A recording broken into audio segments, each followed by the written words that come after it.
Que o saúde a todo o povo de Deus com a paz do Senhor. Amém. A paz do Senhor para nossos internautas que estão nos assistindo pelo YouTube e pelo Facebook. Nós estamos dando início a mais uma aula da Escola Teológica de Preparação de Obreiros para a obra missionária do Rei Jesus. Nós acabamos de estudar sobre a disciplina Introdução à Bíblia. Acabamos dessa disciplina. E nós estamos entrando agora na disciplina número 2, que é a disciplina O Fruto do Espírito Santo. É muito importante porque aqui nessa aula, nesse curso, a gente costuma formar o caráter dentro da palavra dos alunos. Aqui é como se você tivesse realmente aceitado Jesus hoje e você quer ser moldado para parecer com Jesus. Então a gente começa dando as disciplinas, mais os primeiros rudimentos, e vai crescendo até chegar na homilética, que é a arte de pregar. Então você fica realmente preparado para dirigir uma igreja. Estou dizendo ser pastor não, tá? Estou dizendo dirigir uma igreja, dirigir um culto, ensinar alguém, tá? Então, é isso que a gente trabalha. Então você vai sendo moldado, tá? No seu caráter também, porque a palavra molda o nosso caráter, que é muito importante. Então, hoje a gente vai estudar sobre a disciplina do Espírito Santo, ou seja, o fruto do Espírito Santo, tá? E para vocês que estão nos assistindo, eu quero deixar bem claro uma coisa. Essa disciplina do fruto do Espírito Santo, ela deveria ser algo obrigatório para todo mundo que se converte. Por quê? Porque os frutos eles devem ser produzidos pelo crente. E se ele não produzir esses frutos, ele não vai entrar no céu. E entendendo, porém, uma coisa, só para você ter uma ideia, tem muitos crentes que não vão entrar no céu, porque o primeiro fruto do Espírito Santo, qual é ele? O amor.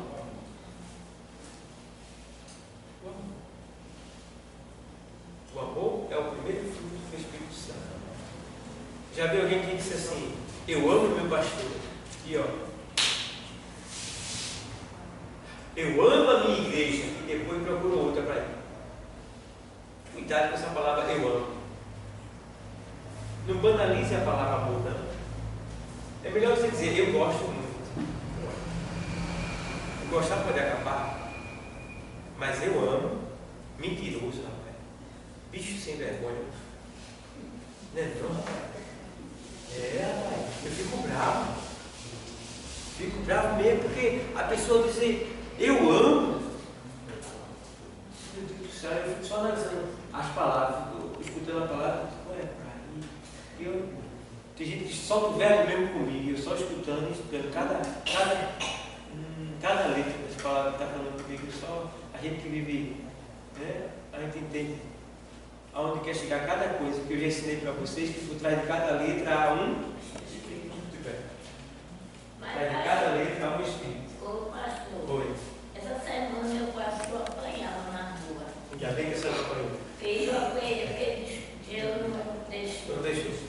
Não respeitou nem meu cabelo branco. Ei. Porque eu disse a essa pessoa assim, disse a ela, olha, se você não amar, não perdoar e não ter amor, se você sobe não. Sobe não, porque a chave de lá, que abre lá é o amor.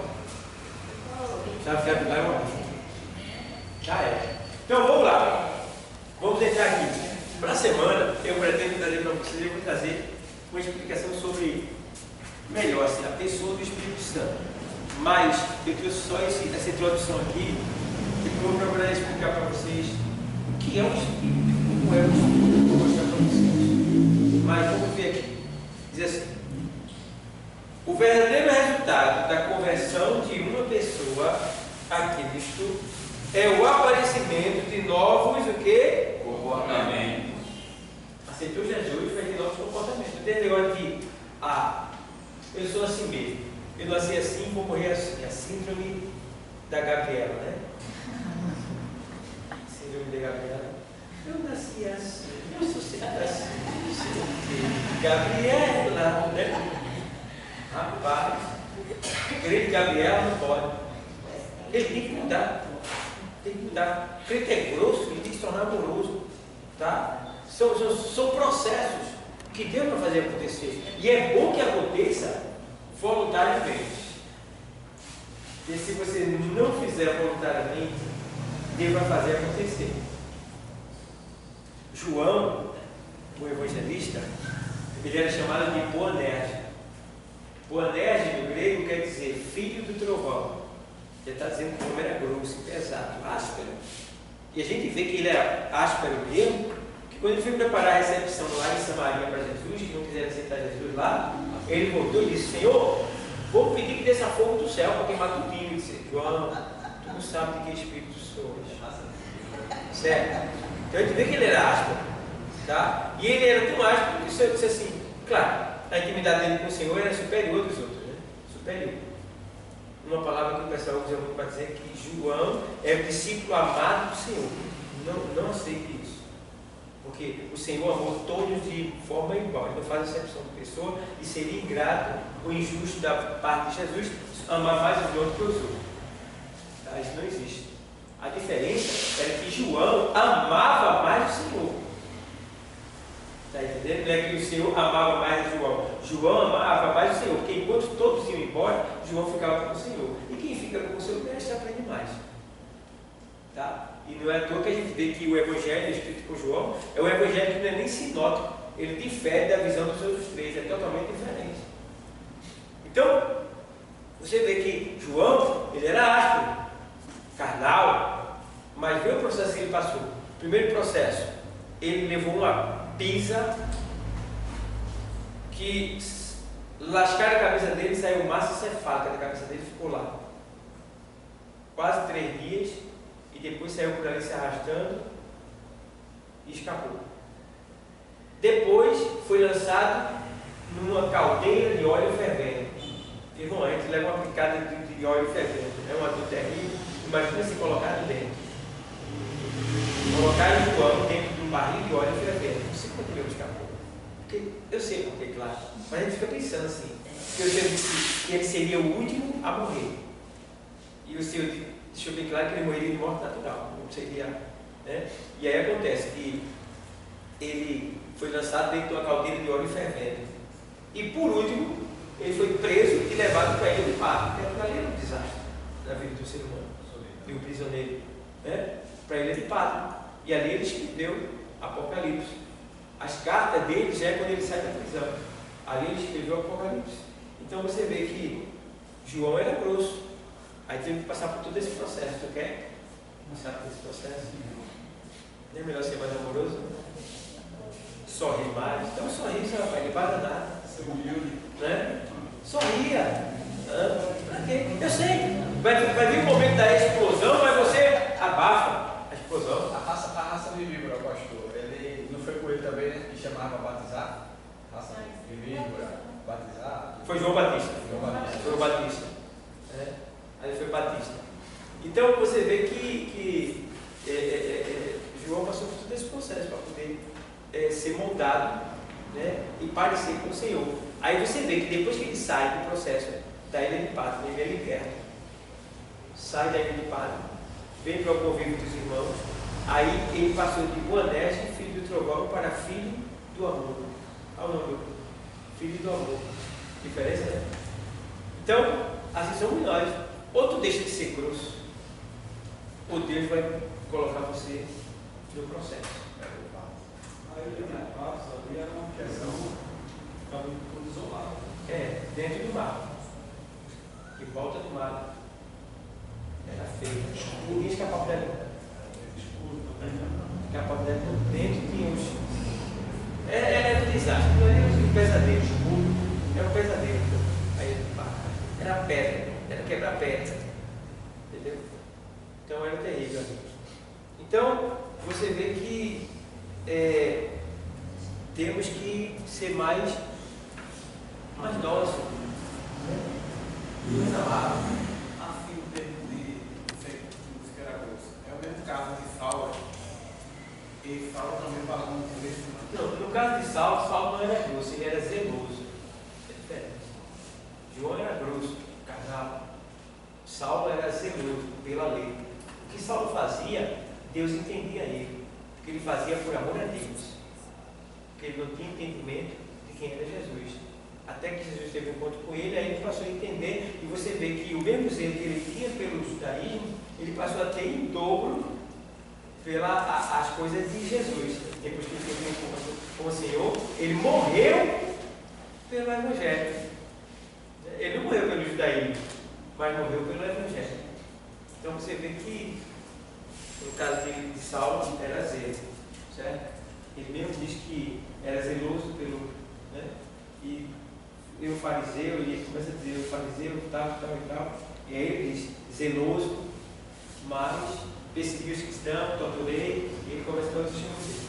Então, pessoal, vamos ser melhor, né? Os grossinhos. Se tiver grossinho aqui, porque tem, eu não sei quem é, mas tem, né? Que a palavra de Deus aí, vamos, tem. Aqui, tá ali também.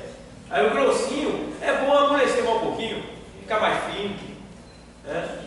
Fica mais fino, porque senão vai chegar a hora que o Senhor vai dar bem corda, vai chegar a hora que ele vai dizer, agora vem cá. Vem cá. Vem cá, quer lembrar de mim? Estou fora. Então vamos lá. Ainda aí fala, comportamento que vão alterar a conduta e o caráter do homem. Na epístola de Paulo aos Gálatas, capítulo 5, verso de número 22, o apóstolo fala sobre o fruto do Espírito. Aí, essa grande bênção que Deus tem concedido na igreja é de extrema importância na vida do crente, pois é através dela que o crente passa a ter o quê? Uma vida de santificação que o conduzirá a grandes o quê? realizações e vitórias. Pronto. Veja bem, vitória. Então, crente que não ama, que não perdoa, que não produz o fruto, não tem vitória. Tá? Um dos códigos para que você possa ter vitória é produzir o fruto. Certo? Então, vamos lá. Mas vamos ver aqui, a gente vai ver aqui em Gálatas 5:22.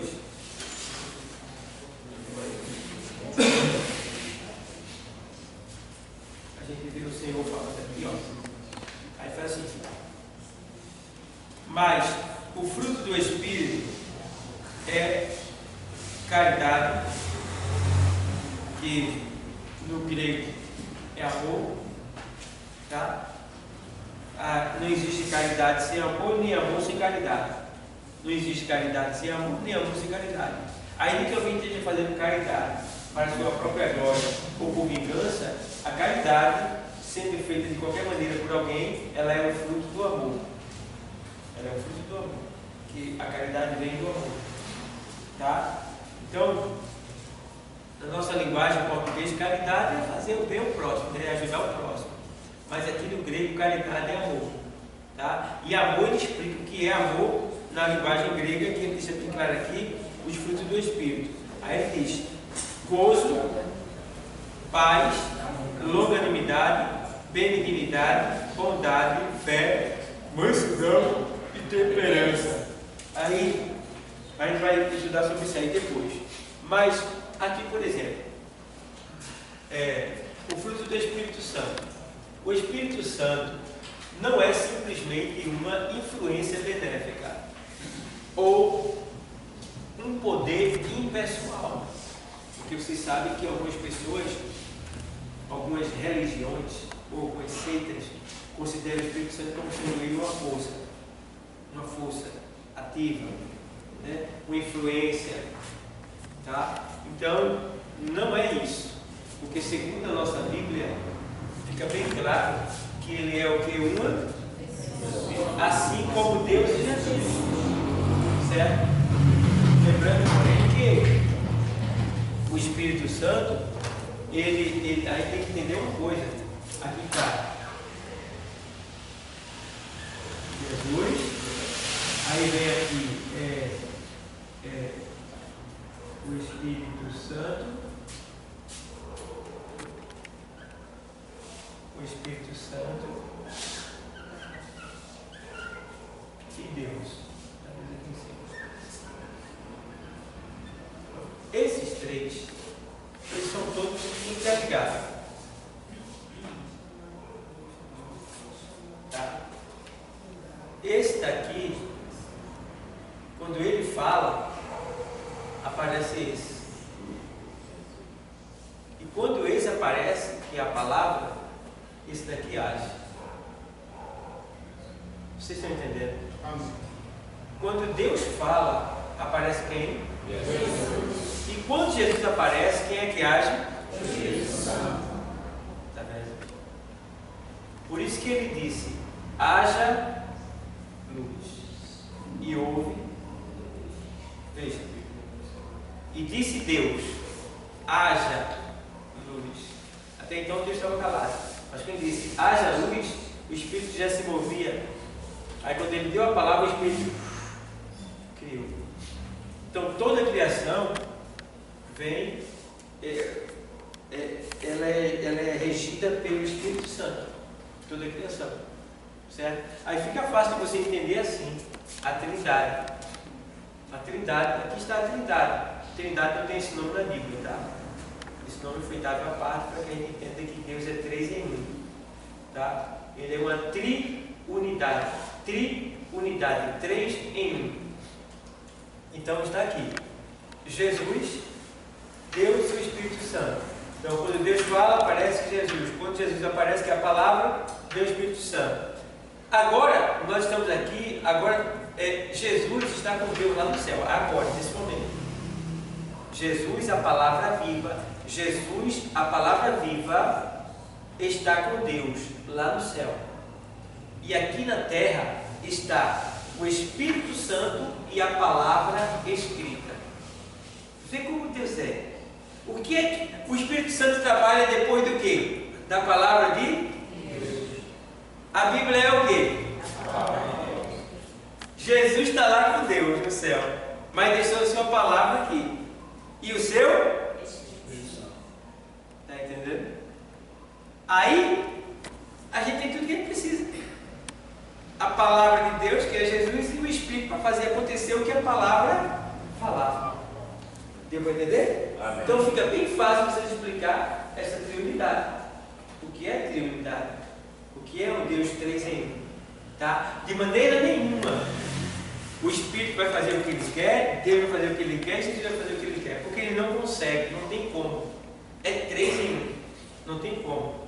É feito eu, você. Nós somos 3 em 1.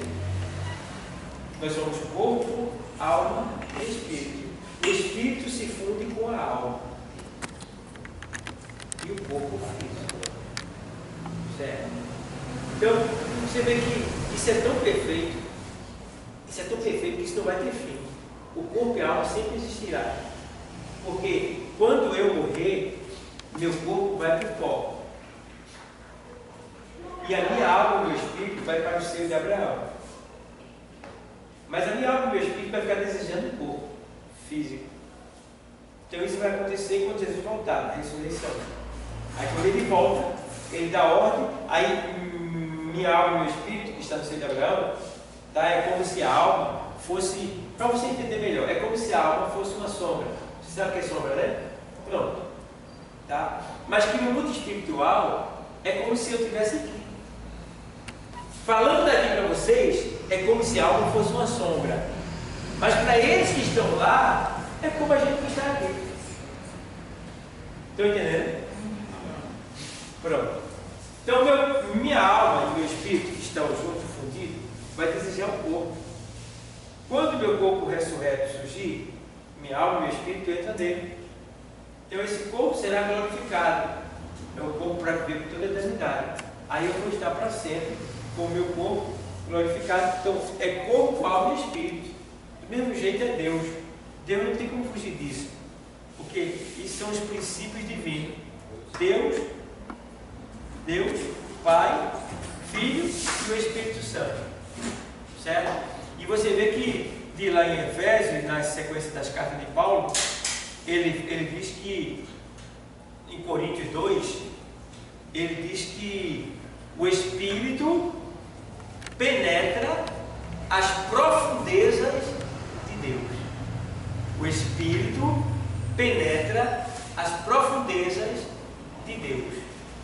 Veja bem, as profundezas de Deus vêm pelo Espírito Santo. O mistério, os segredos, vem tudo pelo Espírito. É Ele que sabe tudo de Deus. Aí ele diz lá, na carta aos Coríntios, primeira carta aos Coríntios, deixa eu ver se é isso mesmo. Acho lindo essa parte. É aqui. Primeira carta aos Coríntios 2.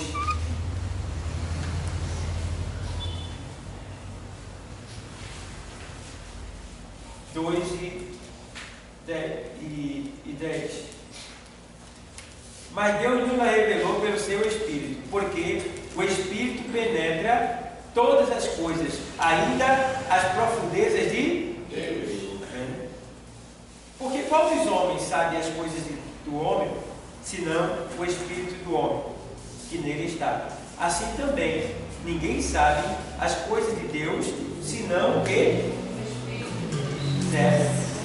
Então, mas nós não recebemos o Espírito do mundo, mas o Espírito que provém de Deus, para que pudéssemos conhecer o que nos é dado gratuitamente por Deus, certo? Então, você vê aí, acredito que você não terá mais nenhuma dificuldade de mostrar a Trindade, tá bom? Então, o Espírito Santo, ele é uma pessoa assim como Deus e Jesus, tá? Primeiro fruto do Espírito, caridade, isto é, no grego, ágape. Tá bom? Então, isto é, o que é ágape? Caridade, ágape no grego. O que significa isso? Essas palavras é amor, tá? Então, caridade no grego, ágape, e ágape, amor. Ágape igual a amor. Aí vem amor, traduzido, isto é, o interesse e busca do bem maior de outra pessoa sem nada querer em troca. Isso é amor. Pergunta a você, mas não responde para mim. Quem é que se interessa pelo bem do próximo ao ponto de esquecer do que é seu? Diga, mas não é que você vai abandonar suas coisas, não é isso? Não é que você vai querer só o bem do próximo e se autodestruir de certa forma. Não. Mas isso aí é quando você faz as coisas, aí quer dizer o seguinte: você fazer as coisas sem interesse, sem querer em troca. Que tem que fazer um favor para mim e quer receber de mim. Não. Tem que fazer para mim para receber de Deus. Entendeu? E aí que vem, me decepcionei com fulano, com ciclano. Fiz isso para ele, ao que ele me dá. Não é por aí. Tá? Eu estava olhando o amor de Deus, como ele é lindo. Aí o Espírito me levou para uma palavra. O Senhor disse assim, ó: se o teu irmão pecar contra ti, 70 vezes 7, né, que Pedro disse assim: quantas vezes tem que perdoar? 7 vezes, Senhor? Eu disse: não te digo 7, mas 70 vezes 7, que é 490 vezes por dia. Por dia. Quem é que peca contra você 490 vezes por dia? Diz aí.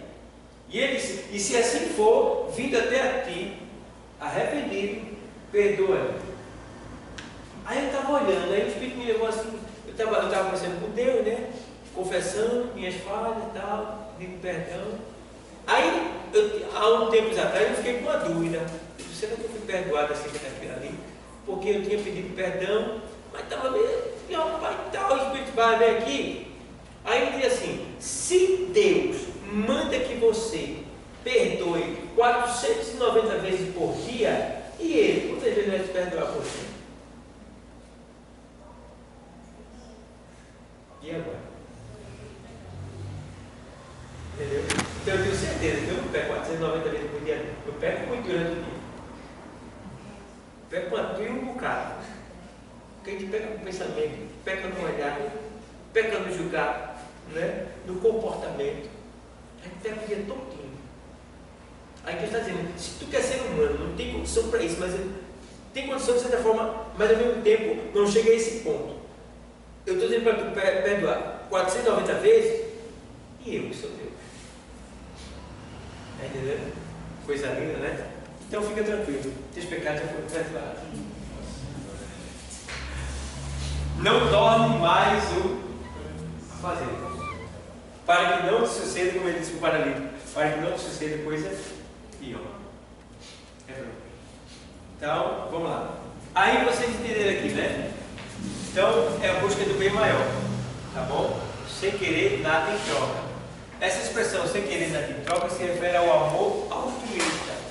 Amor altruísta. Amor altruísta é o amor de Deus. Ele dá sem cobrar. Ele dá sem cobrar. É o amor altruísta. Você não deve dar nada a ninguém querendo em troca. Então vamos lá. Aí ele diz assim. Voltando lá para o texto de Gálatas 5:22, a gente viu que ele fala ali junto ao amor, e ele diz: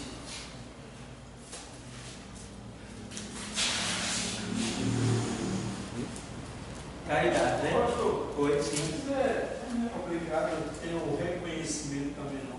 De quem? Sim. Isso aqui a gente tem que fazer algo sem que queira ganhar. Mas a gente faz por reconhecimento. Mas não é obrigado, não é obrigado. A gente não deve esperar por isso. Porque eu gosto de ser sua. Não, eu gosto de ser elogiado. Você está falando em termos de elogio ou em termos de pagamento, de retorno? Não, assim, elogio. Né? Porque eu estou aqui me ajudando o tempo todo, ela está me ajudando e você não me reconhece. Não reconhece.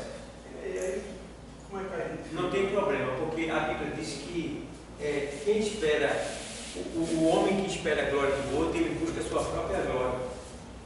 Tá? Então, quando fizeres alguma coisa, ele diz assim: não fazeis esperando elogio feito dos hipócritas, dos fariseus, porque eles já receberam tudo que tinham de receber. Os elogios, aí é demais, você trabalha, você é pobre, você é isso, é aquilo, entendeu? Então, você perdeu de ganhar de certa forma, porque você estava querendo aquilo. No seu pensamento lá, você estava querendo aquilo, você está buscando o elogio daquela pessoa. E a gente não deve fazer isso, a gente deve buscar o elogio daquela pessoa. Assim. Aí não importa se A ou B vai me elogiar ou não, eu vou sentir que eu queria ser reconhecido e bem tratado por isso. Mas eu não fui. Mas o importante é que enquanto você está ali sendo desprezado nesse sentido, Deus está lá do céu, sentindo gozo em você. Porque você está fazendo para Ele, por amor a Ele. Então, por isso que eu fui abençoado. Entendeu? Fazendo por amor a Ele. Então, não espere nada do homem. Não espere nada do homem. Faça. Simplesmente faça. Porque o homem vai te decepcionar. Tua mulher vai te decepcionar. Teu marido vai te decepcionar. Teu patrão vai te decepcionar. Teu vizinho vai te decepcionar. Teu pastor vai te decepcionar. Teu irmão de banco vai te decepcionar. Vai vir decepção de todos os lados. É por isso que você não pode se deixar levar por decepções. Porque aí você vai estar saltando de igreja mais vezes. Está entendendo? É de Deus. Ele deve esperar de Deus. Tá? Porque se a gente esperar de Deus, Ele não faz. E nem deixa de pagar. Lá em Hebreus 6:10 diz que o Senhor, Ele não é injusto. Veja bem, veja o que diz lá. Hebreus 6:10. Veja que coisa linda.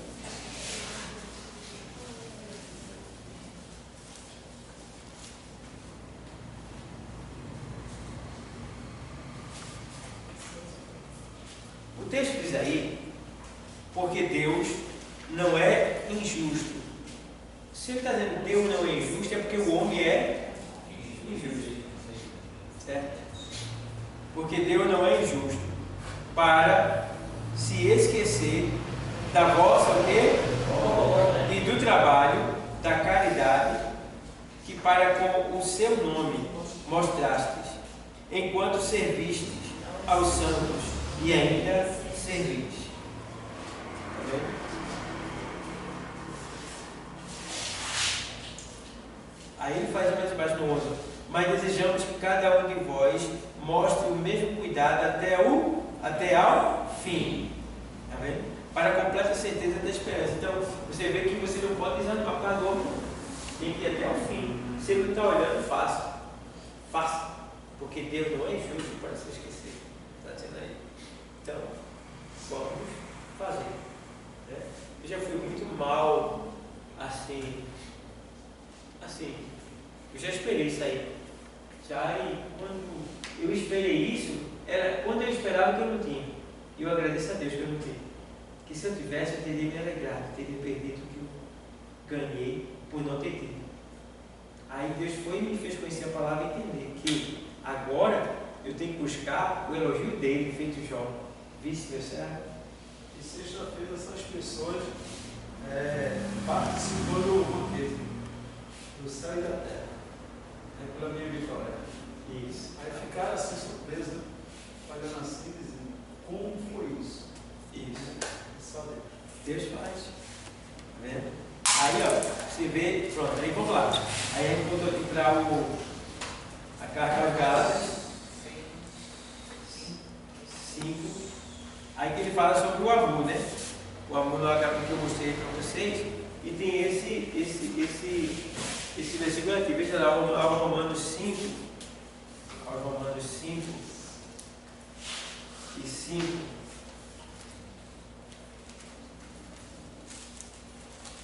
Ele diz: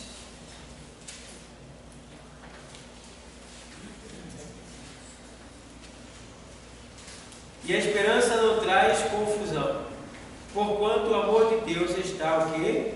Derramado em nosso coração. Pelo quem? Espírito Santo que nos foi dado. Está vendo? Então, tem o Espírito Santo aí? Então tem amor. Tem amor. Se não tem amor, meu irmão, pode ficar certo. Não precisa dizer não, mas não tem Espírito Santo.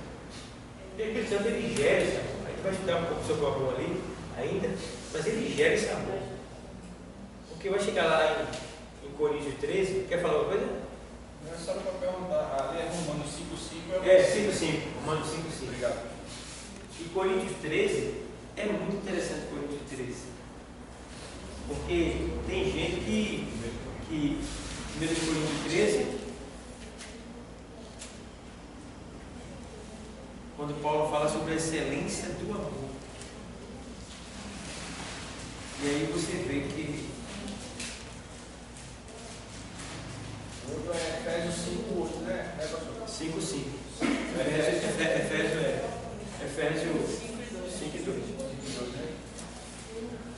Aí em Coríntios ele faz. Vê só. Em Coríntios 13 você lê do primeiro, mas eu vou adiantar aqui. Vou para o 4.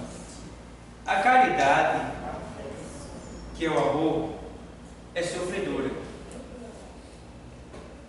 Tem gente que não quer mais sofrer, né, igreja? Pastor, o irmão falar alguma coisa, sai da igreja. Culpado é o pastor, culpado é a igreja. E aí? A caridade é sofredora, o amor é sofredor. Tá? Eu já falei para vocês aqui que existem alguns critérios que me diz se eu posso ou não sair da igreja que eu congrego. Já expliquei para vocês sobre a organização de uma igreja, de uma denominação, as convenções que ela faz parte, a hierarquia dessa igreja. Se eu posso pedir socorro a Deus para que Deus mande alguém de cima para, entendeu? Essa questão eu já expliquei para vocês.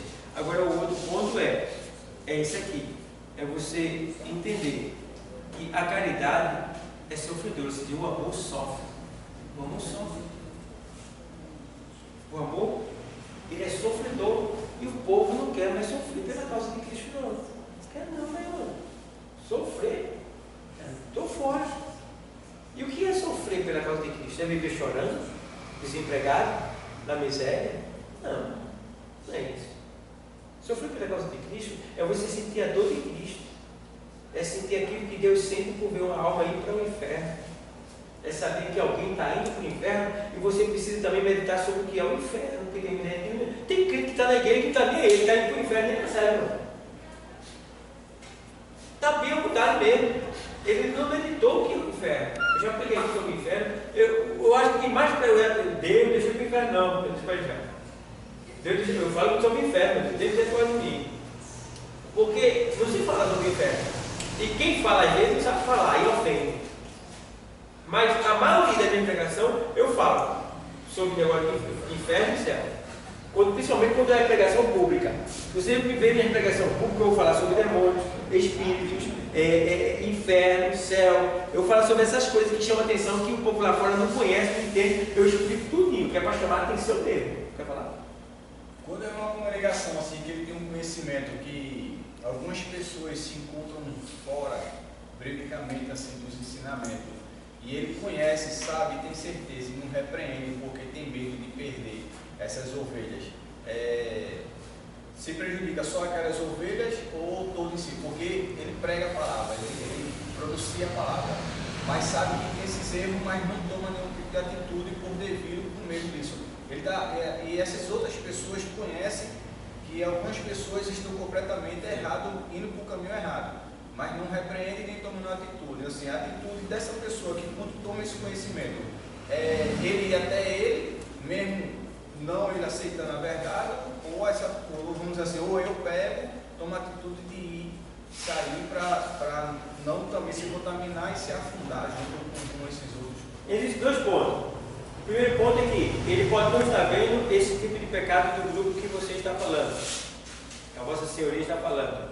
Segundo ponto, ele pode estar vendo esse pecado e deixando ele no meio da igreja. Aí vai gerar prejuízo se ele deixar no meio da igreja. Por quê? O pecado ele começa a enramar, feito uma erva daninha, começa a contaminar e fazer com que as pessoas esfriem no amor, porque por se multiplicar a iniquidade, o amor de muitos esfriará. Então, por essa razão, alguns vão até querer pecar, porque está vendo que alguém pecou e não teve nenhuma disciplina para aquela pessoa. O outro ponto é, se você está vendo esse pecado, Deus já te dá uma oportunidade de levar até aquela pessoa e mostrar para ela, para que ela venha despertar acerca daquilo ali. Depois que você falar, fica tranquilo, já foi falado, você está livre. Agora, se você vê e só critica aqui, ali e não fala para quem deveria falar, você se torna até um fofoqueiro, mexeriqueiro, segundo a Bíblia, porque eu só devo falar o algo de errado da igreja para quem pode resolver o problema. A partir do momento que eu falo para outro, eu já estou sendo um mexeriqueiro. E aí eu vou pagar um preço. Então, sim. E quando as pessoas dizem assim, vamos orar, mas a gente vê que aquela pessoa, vamos orar, a gente vai igreja, vai orar, mas a gente vê aquela pessoa continuando com o mesmo comportamento, e aí essa oração, eu então penso que essa mas oração. quem disse vamos orar? Aconteceu. Quem diz assim, foi o líder ou algumas pessoas? Não foi o líder e até os irmãos. Em uma reunião, eles falaram de determinado assunto que estava acontecendo, que estava errado. A igreja até para que chegasse na igreja meditando. Aí vamos orar. E esse negócio de vamos orar até hoje, as coisas não foi saneada ainda. Aí, como eu já falei, né? Isso vai prejudicar a igreja. Alguns irmãos que são fracos, eles vão cair mais fácil no pecado. O exemplo fica dando negativo. Cada exemplo está sendo negativo. Então vai haver um prejuízo, tanto para o líder, no sentido espiritual, Deus vai ter com ele, tá? Porque não é só aquele grupo que ele poderia ter repreendido, ter resolvido, mas como também outros que por causa daquele grupo vão ceder ao pecado. Aí vai ser bronca para ele vai pagar um preço alto. Entendeu? E o outro ponto é que você, já que isso está acontecendo, você deve realmente orar a Deus. E Deus, o Senhor é o dono da obra, é o dono da igreja, toma providência. Insistir na porta de Deus, bater na porta e pedir uma providência. Aí vai acontecer alguma coisa. Eu já passei por isso já. E já roguei ao Senhor e Ele tomou providência. Sim? Não, é porque assim, a gente vê um caso desse assim, como um caso aqui. Às vezes a pessoa sabe que a comunhão com Cristo, rapidamente, a comunhão com Cristo é que está casado. Para poder tomar Santa Ceia e ter participações dos órgãos da igreja. Mas mesmo assim, você não age a interagir com aquela pessoa para se organizar e saber se aquela pessoa quer aquela esposa ou a esposa quer ele, mas sabe que está tendo convivência, tudo, não moram completamente juntos, mas tem todo tipo de práticas, mas participa de todos esses tipos de procedimento. E você sabendo, mas não age. Então assim, já vamos assim, comunicado, vamos dizer, pastor, isso, assim, não uma nem duas, três pessoas, mas vamos dizer uma maioria grande que como se torna como testemunha. E você em si não toma nenhuma atitude. Aí assim, qual a atitude dessa pessoa? É sair ou permanecer no lugar e dizer assim, vamos orar, mas por muitos tempos já que já vem acontecendo. Olha, você vai ver, olha, eu não posso dizer que a pessoa saia ou não saia, porque isso aí quem vai dizer é o Espírito Santo, certo? É o Espírito Santo. Eu não posso dizer, eu sempre digo aqui assim, ó, se eu estou numa igreja que só tem o pastor é pastor, não tem ninguém acima dele, a igreja é dele, né? Não tem uma convenção, não tem um pastor presidente em cima dele, não tem uma convenção, tá? Não tem ninguém que eu possa recorrer no caso dele abusar do poder. Então, é melhor sair dessa igreja. E ir para outra, porque lá eu vou crescer, vou ter mais desenvolvimento. Mas se eu estou numa igreja que tem alguém que está acima daquela pessoa, eu posso também, no caso de abuso daquela pessoa, recorrer àquela outra e passar para ela. Entendeu? Agora, se houver um abuso de poder de ambas as partes, aí você vai orar a Deus e pedir a Deus uma direção, dizer que não está se bem, que não está se agradando e que o Senhor lhe dê uma direção para você ir para outro lugar. De certa forma, mas eu não vou dizer que você sai de imediato, porque em todo canto isso acontece. Eu dou um exemplo, aqui, nessa igreja aqui, eu constituí dirigentes e disse assim, olha, só pode entrar quem é casado no órgão, tá? Dê os critérios, as diretrizes e fica à vontade. Eu não sabia, depois de anos, que tinha pessoas que só viviam, não eram casados. Aí depois a bomba explodiu, veio quem? O pastor. Eu não sabia, que eu tinha falado que só pode casado, mas colocaram sem. Aí foi que eu fiz, foi que eu fiz. Aí eu disse, bom, não vou ser carrasco de pegar e tirar de imediato, são seres humanos.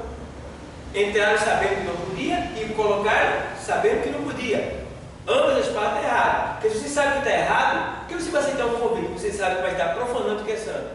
Você não deve aceitar. Você deve dizer para a pessoa, não, eu não estou em condição. Mas não, você vai ser conivente com a safadeza, com a vergonhice. Vai pagar o preço também. E aí foi que eu disse, ó pessoal, foi há uns 2 meses atrás, eu disse, ó pessoal, todos que não são casados só vão permanecer no grupo até dezembro. Até dezembro. Tá? Em janeiro já não senta mais no banco. Tem daqui até dezembro para organizar o seu casamento. Aí busquei recursos, consegui papelada, documento para facilitar o casamento, né, sair mais em conta, até de graça, e dias coordenados. Todo mundo ficou ciente, tá? E vai sair em janeiro, só quem está organizado. Os outros foram organizados, foram, entendeu? Então eu fiz dessa maneira, Então isso acontece, pode acontecer em várias igrejas, mas não é motivo para você sair. Agora, se o líder ele não organiza, aquela obra ela não vai crescer, tá? Vai ficar feio o negócio. Vocês estão entendendo? Porque o Espírito Santo ele só habita no lado da santidade. Não quer dizer que o Espírito Santo não vai estar lá, ele vai estar ali, certo? Ele vai estar na vida daquelas pessoas. Agora é aquilo que eu disse. Pelo fato de haver uma negligência, alguns serão contaminados. Porque tem crente que é fraco. Ele vê o outro pecando, ele fica como se quisesse também pecar, porque o outro está pecando. Quando na verdade ele diz, Deus me livre, eu vou pecar, permanecer mais firme. Permanecer mais fiel. Eu vou dar um exemplo assim, vamos supor, tem uma equipe de mulher de comissão. Aí ela é casada, ela se separou. E ela está na comissão. Ela é casada, ela está na comissão, aí se separou. Certo. Ela continua com a oração. A igreja vai investigar qual foi a causa da separação. Entendeu? Então vai investigar qual foi a causa, porque pode ter sido o marido que arrumou ontem, ele foi embora e tal. Ela não tem culpa. Tá? Ela não tem culpa. Então essas causas devem ser investigadas. Então Deus, ele não julga feito a gente julga. Ele julga segundo o coração, ele vê os detalhes, os pontos todinhos. Tá? Então ele não pode acusar ninguém. Agora, se ambos se desviar, se divorciar, sem nenhum assim, argumento forte, né? Não estou gostando mais dela e tal, e pum, se separou. Então os dois vão se afastar. Os dois vão se afastar. Porque os dois estão em escândalo. Se separaram voluntariamente. Decidiram se separar. Então também sai do órgão. Fica só na igreja. Entendeu? Agora, se houve uma separação por causa de A e de B, aí a igreja vai investigar, o pastor vai entrar com a investigação para saber qual foi o causador, se foi ela que está na comissão, se foi ele, que é para poder, depois que ele investigar, ter a definição, aí falar para o órgão, para a dirigente, e falar para o órgão, numa reunião, olha, tal pessoa está assim, assim, assim, porque aconteceu assim, assim, mas ela está em condição de continuar o seu cargo. Certo? Porque foi investigado e viu que ela era inocente. Ele arrumou 2, 3, 4 mulheres, batia nela, não dava comida para ela, e foi, e depois se separou dela e a mulher, todo esse sofrimento, está ali. Aí, além de tudo isso acontecer, não pode ficar mais aqui não, pode falar. E aí? É bicho, né? Nem bicho a gente pode tratar assim. Pode falar aí? Mas o senhor falou agora, sabendo, ela não é solteira, até que vai vir da obra. Bom, não, ela pode se casar de novo. Depois que resolver a situação depois que estiver separada, ela pode se casar de novo. E tudo organizado. Divórcio ou não? Sim, se ele deu o divórcio para ela pode se casar de novo. É só pode falar. No caso que o senhor disse, ela vai apanhar de novo. Ela tem que esperar um pedir divórcio, ela não pode pedir, ela ficar apanhando até esperar um. Não, estou dizendo no caso dessa mulher que ela apanhava um homem, que Sofia passava por aquilo tudo, né? Deus não quer que nenhuma mulher fique apanhando do seu marido. Porque já está dizendo que ele não gosta dela, porque quem ama não bate. A melhor não tem como. Então, meu irmão, eu digo para qualquer uma, ele bate em você, deixe logo que ele vai lhe matar. Mas se ela deixar, ela continua no homem, ela deixando porque então, a igreja vai investigar e contar a situação, entendeu? Ela tem todo o direito. Aí quem é que, se acontecer isso, também vai querer ficar com o seu esposo, entendeu? Aí tem que se colocar no lugar daquela pessoa e ver o que a gente faria se estivesse no lugar dela. Chama-se amor próximo, e Jesus chama isso também de íntima compaixão. É eu sentir a dor do meu próximo, entrar dentro dele e sentir a dor que ele está sentindo. Então, eu não posso julgar alguém porque eu acho que é assim, não. Eu tenho que julgar a pessoa como se fosse eu. Entendeu? Isso chama-se amor próximo. Deu para entender? Deu para entender? Ou não? A minha pergunta foi a observação que estava tendo. Então, repete a tua pergunta. tipo assim, que a mulher está sofrendo aquele marido, o marido maltratando. Está apanhando do marido até mais mal. Maltratando, né? Isso. Não dá nada, deixar a homem ali, embaixo do negócio. Se ela divorciar, ela está errada ou ela está certa? Para mim, para vocês, o que vocês acham? Apanhando todo dia o café da manhã, apanha o café da manhã no almoço, né?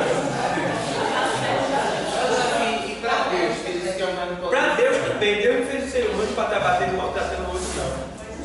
Entendeu? Para Deus também. Que Deus é esse que vai querer que a mulher fique com o marido porque ela tem que ficar por causa de um papel? Não. Porque eu já me disse que tem que suportar no casal, tem que suportar até o final.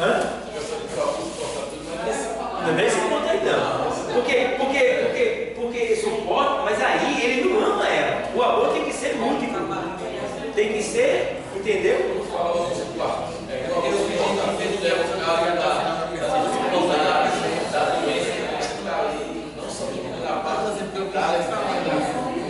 É porque aí já foge da expressão amor. Já está sendo uma convivência de incompatibilidade de gênero. Chamam isso, né? Mas na verdade isso é uma agressão, meu irmão. Isso é coisa disso. Eu não tenho nem palavra para isso. Não tem como aceitar isso aí. Ninguém, na sua sã consciência, vai dizer que isso é certo. E vai querer isso para a vida de uma pessoa. Se vier falar com você, aconselhar comigo, eu vou dizer, ele bate em você, então, minha irmã, deixe ele. Porque ele vai lhe matar. Não é o que está acontecendo na mídia? É o que está acontecendo. Mas é aquela que volta. Hã? Quem é aquela que volta? A pessoa Então, entra nesses assuntos. se ela quiser voltar, Poxa, daqui a pouco foi eu vou junto. boas festas para ela. Mas quando é que do jeito apanhar Porque mulher que gosta, né? Ele gosta. Agora, mulher que se assujeita a viver dentro de casa apanhando porque ela não tem coragem de trabalhar para se assumir. também. Aí Então, pessoal, E a mulher foi traída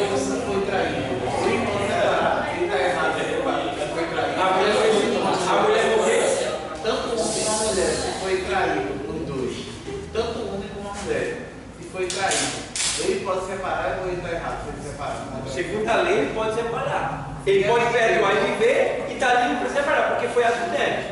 A lei de Deus tem coisa. Moisés deu carta por causa disso aí. O Senhor Jesus disse: Deus quer que todo mundo viva.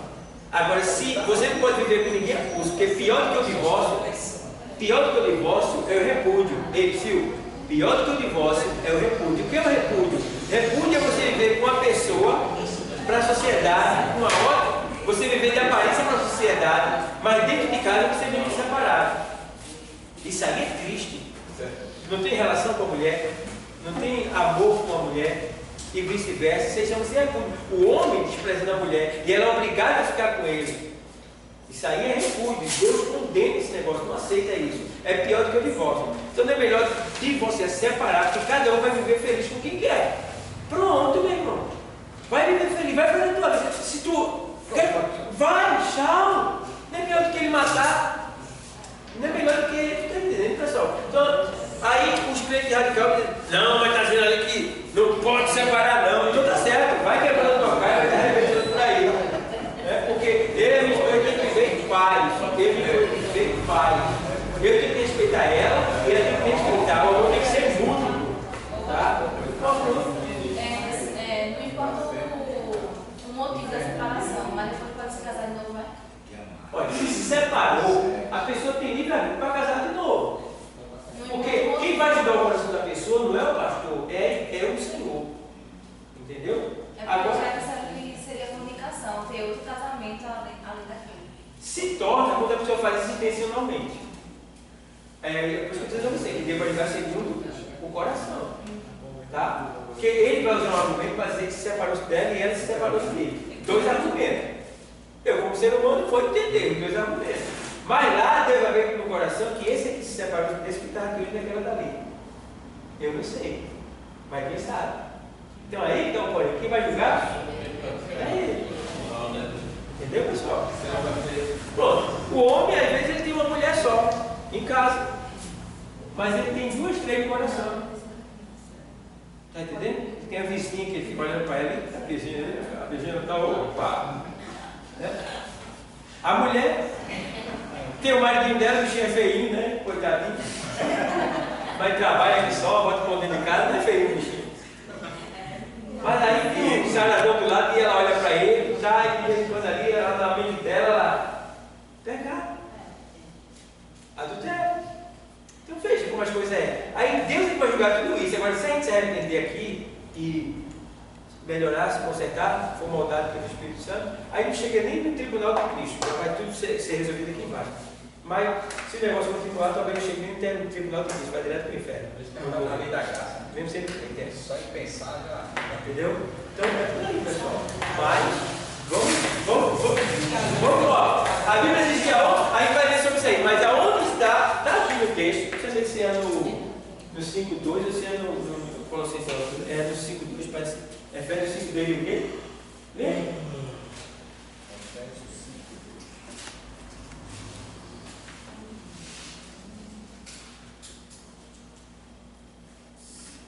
E andai em amor, como também Cristo vos amou e se entregou a si mesmo por nós, em oferta e sacrifício a Deus em cheiro suave.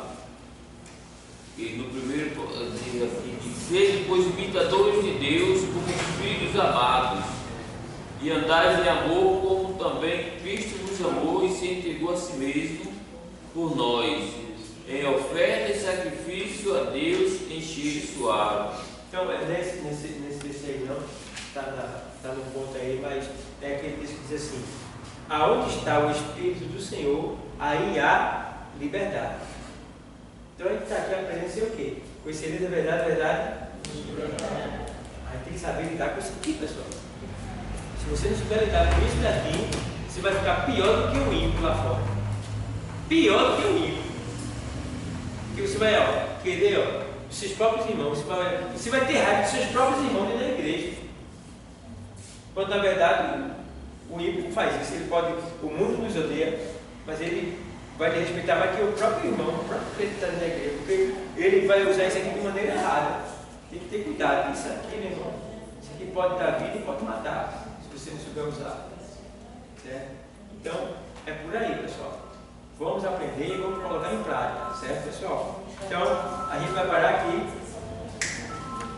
ainda no cabeçalho, que é o que é o fruto do Espírito, tá bom? Então, a gente vai estudar para a semana.